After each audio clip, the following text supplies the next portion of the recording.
Good afternoon, everybody. It's Brett here, Lionheart84, and I was just out for a nice walk this afternoon, making the most of the weather before it turns cold, and just wondering what to make a video about. And I was thinking to myself, a few people have asked me, why have I got all of these fruit trees growing in containers when I could be planting them in ground? So I thought I'd do, what might be a 5-minute talk about that, or it might be a 20-minute ramble. I don't know really, it's just going to depend on what I think about while I'm talking. Now, what are the pros and cons, or the advantages and disadvantages of having fruit trees in containers? There's any one of a number of reasons, to be honest, why you might choose to grow your fruit trees in containers like this, and you can break them down into several categories. I mean, the most obvious reason, or one of the obvious reasons, is mobility. Now, so you can move the trees around. Now, there's a number of reasons you might wish to have the trees in containers so that you can make them more mobile. It may well be that in some cases, some of the younger trees, such as American pawpaw, for example, don't really like to be in full sunshine when they're young. They prefer to be in a sort of a fairly shaded area, as they tend to grow in understory conditions when they're young. So one of the advantages of having the trees mobile, if I get up and walk over, is you can take trees like this pawpaw here, or that smaller one there, and you can start them off in a shaded location where they are fairly protected, either on a north-facing fence as these are, or behind or underneath larger trees to keep them well sheltered. And then when they get to a larger size and start to mature, you can move them in a position where they get more sun, like those ones there. Now, that doesn't hold necessarily true for all trees, but if you have trees that are smaller and more tender, it may well be that you wish to keep them in a more shady, sheltered position. Now, the other reasons for having them mobile, if you plant your trees in the ground and you find that they're not doing well in that location, having been there for 2 or 3 years, it's a major issue to move the tree to another location. It may well be a lot of trees don't like transplanting, and if the roots are very well established, you're going to find it nearly impossible to move the trees around into other locations. Excuse me. So that's another reason for the benefits of being mobile. Now, there are a lot more reasons. Now, it may well be that you have other plans for parts of your garden, as I have with mine. Now, as you're aware, if you've watched my videos, I have a fairly small garden. It's an average size urban garden for the UK, but I mean, compared to some the gardens you see on American properties, it's the size of a postage stamp. So I have got some plans still for the layout of my garden, which is one of the reasons I would like my trees to be very, very mobile. If you look at the end of the garden to the left hand side, I have a plan to put a large garden shed come summer house there, which I'll be using for storing things like summer furniture, barbecues, various items from the house, and also I'm hoping to be able to overwinter some of my hardier subtropicals like the citrus, because it will keep the frost out, but will allow them to survive as long as I keep them fairly dry without heating and without taking up kitchen space. Now, this area here on this side where these trees are all standing, I actually have the intention, when budget permits, of putting a garage, or if you're an American, I guess that's a garage. I do have a little sort of sports classic car that I would very much like to have here eventually that is currently stored at my parents' house. And to have that here, I would need to have a garage. So what I'm planning to do is put a garage up in this corner, and there's already a driveway that runs along the side of the house there that will allow me to put the garage there, and that will be a very useful storage facility. As well as for a car, I better put all my garden tools in there, things like bicycles, stuff from the house, decorating materials. So it'll be a very useful storage space. But to have that, it means these plants are going to have to be mobile, because I'm going to have to change their position from where they currently are to putting them along the side of the garage and also along the side of the house where the driveway is. So I'll still be able to have the trees, but I'll be able to have them spread into other locations. So the fact they're in pots makes it very convenient for me that when my plans allow, I can move them elsewhere. Now, another reason that you may wish to grow fruit trees in containers is how permanent is your residence going to be. Now, if you live in, fortunate enough to rent or have bought your dream house or your forever house, it may well be that you're in a position to plant your trees in ground because you expect to be there for the rest of your life. Now, I wouldn't say that I'm very happy with where I live, but I wouldn't say that I own my dream house because I can't afford my dream house, and I wouldn't necessarily say this is my forever house, for the simple reason that the garden is obviously much smaller than ideally I would like to have in the long term, because I would like to be able to have one day have my trees in ground for obvious reasons. Now, if you happen to rent your home where you live, then you don't really know whether you're going to be in that rented home for 1 year or 10 years. So to invest in a load of fruit trees and plant them in what effectively is someone else's garden, and then find in a year or two you've got to move and you can't take the trees with you, would be frankly an absolute tragedy and a waste of money. So if you were to grow your trees in containers like this, and you found yourself in a situation where you had to move because you're in a rental property, obviously there's a good chance that you could take the fruit trees with you. They're heavy to move, but there's no reason why you couldn't take them to where you're moving to. Now, another reason for having container grown fruit trees is if you have a small garden that doesn't have what I call in-ground planting space. Say you've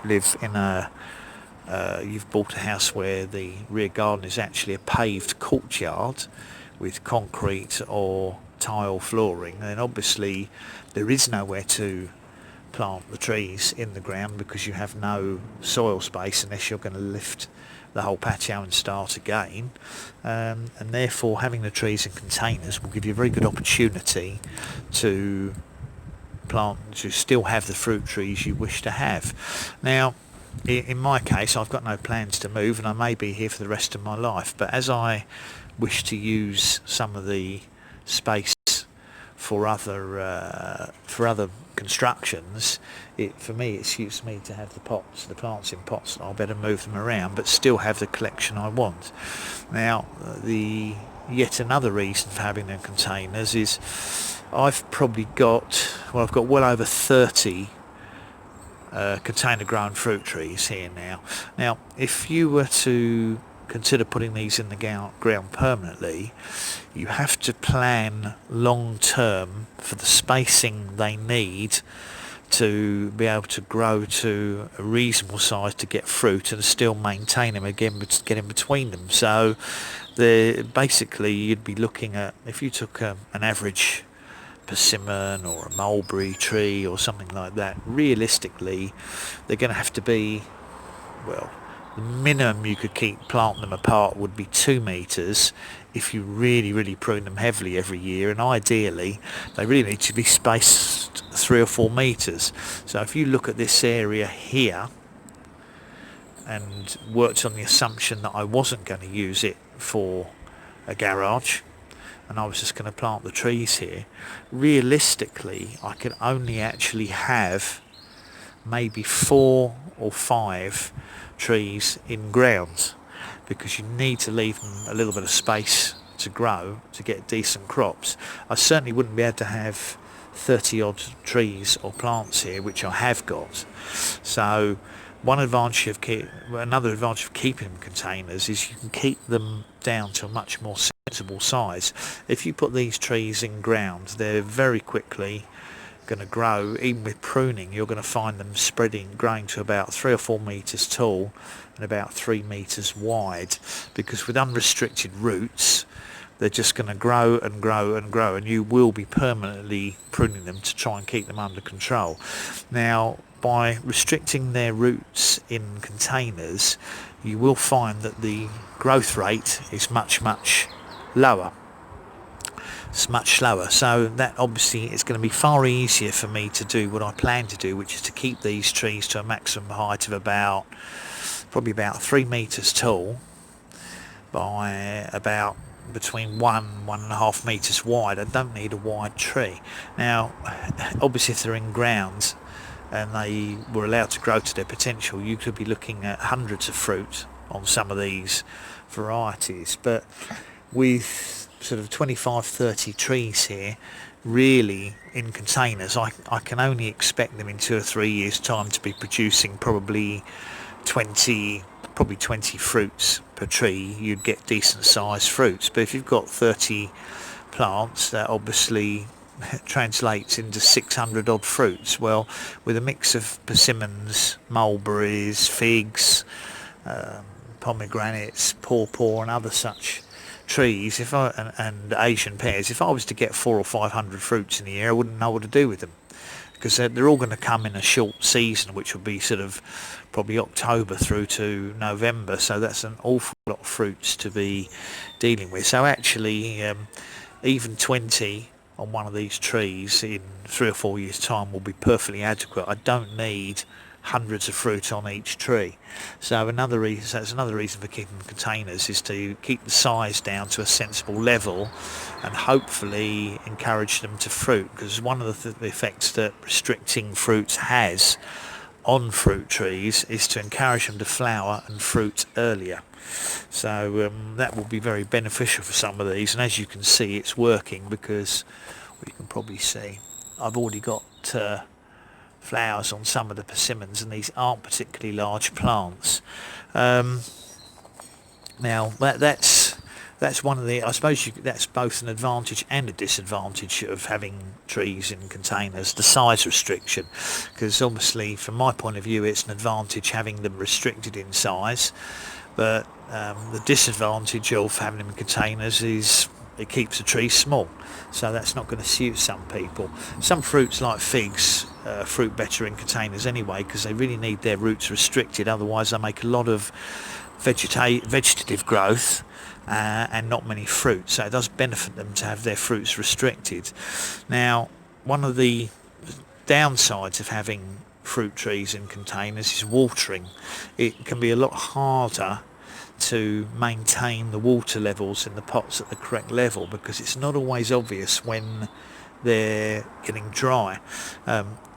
You can look at these containers and I can put my finger into the top of the pot, and the top half inch of the pot seems very dry, but you then dig down a couple of inches and you find that in actual fact the soil is very wet lower down, so you have to be very careful not to overwater these plants. I mean, you wouldn't know it from looking, but 2 days ago I absolutely soaked these plants until the water was coming out the bottom of the pot, which is normally the best indication of when they've had enough water. But in actual fact, I mean, if you look at the pot surfaces now, they look absolutely completely bone dry. So you have to be a lot more attentive with your watering on pot grown trees, because you need to make sure that the containers, they don't want to be drying out completely, but you don't want to have them saturated either, because you're got every likelihood of drowning the roots or suffocating them, or worse, causing root rot, and you suddenly find a tree that dies. Can be a bit of an issue in winter, because here we get heavy rain, and of course with the trees being deciduous, once their leaves have dropped, the rain does get into the pots. If we get heavy rain at the moment, quite a lot of the rain will be deflected from the pots because of the canopy of leaves above. Another of the issues you will have with container grown plants is if you do keep watering them heavily, you will very quickly flush out the nutrients that are in the pots. Now, if you've got the plants in ground, then that's not really an issue, because firstly the roots will go down deeper and find the moisture they need, but secondly, when it rains or you water the soil, the nutrients in the soil don't really get flushed away. They tend to sit and hold in the area of the soil where they are, and the water finds other ways down through the soil, and therefore doesn't wash the nutrients away. But in these containers, if I water heavily continuously, I'll definitely flush a lot of the nutrients that are in the pots out. And I am keeping these reasonably well fed, because while plants like persimmons don't really like to be heavily fertilised, and the same goes for figs, there is an issue with them in containers, and they really can't get the nutrients they need from the small amount of compost or soil in the container. So even persimmons should be fed sparingly when they're in containers. You don't want to over fertilise them, because it can burn the roots, especially on the young plants, because they do have very sensitive roots. However, you do need to feed them, and in the case of my plants, I'll be feeding them with some, probably every couple of weeks I'll probably feed them with something like Miracle Grow, and when I'm feeding them I water it in with a watering can. When I'm watering them, I generally use a hose with a spray fitting on the end, so that they don't get too much water in the pots. But obviously when the weather's warm and windy like this, they do use an awful lot more water, and I think we've had the sunniest May on record, and one of the warmest Mays on record, and also the lowest rainfall. I'm not sure we had any rain in May at all. And you can see when you look at these persimmons here, which leafed out at the end of April or beginning of May, some of my persimmons here have grown between 12 and 18 inches, which is unbelievable for persimmons in this country. Normally by now I'd expect them to grow in 3 or 4 inches. So the growth rates they've put on have been phenomenal because of the extra heat we've had. So again, that's one of the unexpected benefits of the weather we've had this May while we've been on lockdown. Now you can see I've got a fair range of size pots. I have tried to put the smaller persimmons in smaller pots on the whole, and the same for the jujubes and figs, because I didn't want to have too much compost around them, because that can cause problems with the roots. But the downside is it obviously means that I'm going to have to repot some of them by next winter, and persimmons don't like to be repotted. But I felt it was best to go a little bit smaller for some of the smaller plants, so that they could concentrate on top growth as well as roots. I have got some black pots as well as terracotta coloured pots here. The darker colour pots tend to hold more heat, which is probably beneficial in our climate. Now it might well be that if you're in one of the hotter states in America, you might prefer to have a white or very light coloured pot, because that will reflect the heat more. But here it's not really a problem, because the terracotta pots absorb a fair amount of warmth from the sunshine, and you get things like this pomegranate will love to have warm roots, but again you have to make sure it's very well watered. So that's some of the reasons that I grow my containers in pots. Clearly this small area here, I have had, as you saw in the video, I had to reorganise the plants last weekend, because actually they'd become too crowded and the branches were growing into each other and they were hindering each other's growth. But by a little bit of shifting around of the pots, I've now given most of the trees here plenty of room to expand a fair bit further. So had I planted these in the ground, that would be it. I wouldn't be able to move them. Now the advantage obviously planting in ground goes without saying. The roots don't get disturbed, they can go much deeper, they can find moisture more easily, they can find nutrients deeper in the soil. The trees will grow faster and they'll grow bigger and they'll crop a lot more heavily. So there are benefits to having your trees in the ground, and to be honest, if I had a large garden. I mean, my garden's probably about it's about 25 feet wide by 1, 2, 3, 4, 5, by about 25 to 30 feet of usable size. If you look round here, and obviously on that side I've got a permanent border which I put things in which I don't expect to have to move. And to be honest, I've got things like these pineapple guavas here. If I did move one day, it wouldn't be the end of the world if I left them, because I've got others in containers over here of the same varieties, and it would be relatively easy to take cuttings or layer some branches off the others, which I will do in the next year or two, to make sure that I had plenty to take with me. But if I had these trees, I've got 20 persimmon varieties here, if I had these planted in ground and had to move in 3 or 4 years' time due to circumstances beyond my control, I'd be heartbroken. Because you need to think that you're in your house permanently, but what happens if your career, what happens if your job takes you somewhere else and you have to move? In America, people regularly move from state to state. So what would happen if you had to move elsewhere and all your trees were in ground? What would happen if you had financial difficulties and unexpectedly couldn't keep the house that you thought was your forever home and had to move to another area? What happened if you or one of your family had health issues and you were forced to move house because you couldn't afford to stay where you live? There's always the risk of marital issues, which might force you to move to another area. So, you do have to consider some of these other things. Everyone thinks they're going to be in their home for life, but quite often there are reasons that you do have to move elsewhere.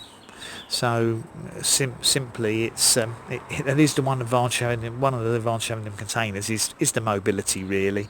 But obviously it allows you to have a lot more plants close together.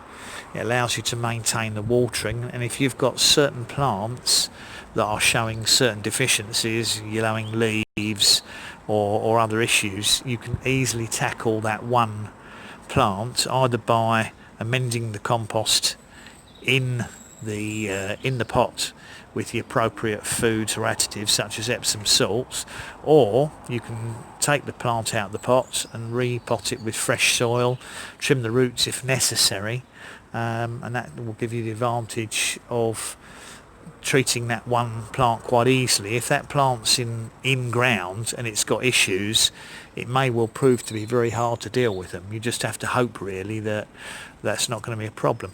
Anyway, that was just I just thought I'd do a chat about, seems to have gone on for 20 minutes. I thought it might have been a 20-minute one. I'm sorry if I've repeated some of the things I said in the video, and I've quite possibly forgotten some of the things that I wanted to say in the video.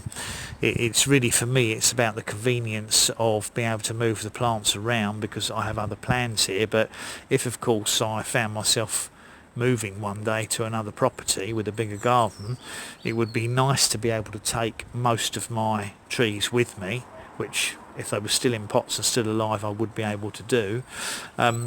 But that's not to say if I had a place one day with a much bigger garden, I probably would plant them in ground, because, well, they'd look fabulous anyway, and it's less maintenance, because these trees here will probably have to be repotted every 2 years. I keep them in these pots, I would say, well, these larger ones can probably stay in these containers for 2 years, and then I'm going to have to think about putting them into larger containers with fresh soil, and at that time they may need a little bit of root pruning as well. But at the moment everything's doing fine in the size pots that they are in, and obviously I've got a range of different sizes, but most of the stuff looks very healthy at the moment. So I am hoping to get a handful of fruits this year on some of the plants, a couple of the persimmons, some of the figs. Obviously I've got loads of mulberries coming, and I'm hoping that in the next 2 or 3 years I may well get my first pawpaw, because I'd absolutely love to try one. And I'm also hoping that the jujubes might get to the size where they set fruits, although I have no idea if our summers are going to be long enough or hot enough to get fruits. But I had my first 2 small persimmons last year, and I'm hoping I'll get 4 or 5 of different varieties this year. But everything's looking nice in the containers, and that's my reason the reason I have fruit trees in containers rather than planted in ground. But if you've got a large garden and a large house and you know you're going to be there for the rest of your life, then by all means get those trees in the ground. And the other thing, of course, I didn't think of is it depends where you live, because if you have got more tender trees outside and you live in an area that's too cold for them, realistically they need to be in containers so you can bring them inside into your garage or greenhouse or conservatory, or indeed in the house itself, so you can protect them. I mean, it's not really relevant for these particular trees because we don't get that cold in winter, and everything that I've got outside here is very, very hardy when it's dormant. But of course, in the case of some of my more tropical plants, ice cream beans, mangoes, guavas and all those sort of trees, obviously I have to take them inside in winter and keep them frost free. So for me it's absolutely imperative that those tropical fruit trees are in containers. But everything else I've got here will be absolutely fine in pots, and I will do update videos during the summer to see how they all grow and what the weather holds up like. I think we've got a cold spell coming this weekend, but nothing so cold that it's going to cause any problems. But that was my talk on my reasons for having fruit trees in containers. You may have different reasons, and I don't doubt I've forgotten a few reasons for using containers, but those are some of the ones that occurred to me while I was chatting. I didn't make notes. If I'd written it down I'd probably remember a lot more. But for anybody who's watched some or part or all of the video, thank you for watching, I appreciate it. Please do like the video if you get an opportunity. Please subscribe to my channel. You can share it with anyone who you think might be interested in growing fruit trees in containers. And obviously if you click on the bell, you can select the opportunity to be updated about all of my future videos. So that's Brett out for now. Thanks for anybody who's lasted the whole video, and I'll catch up with you in the next one.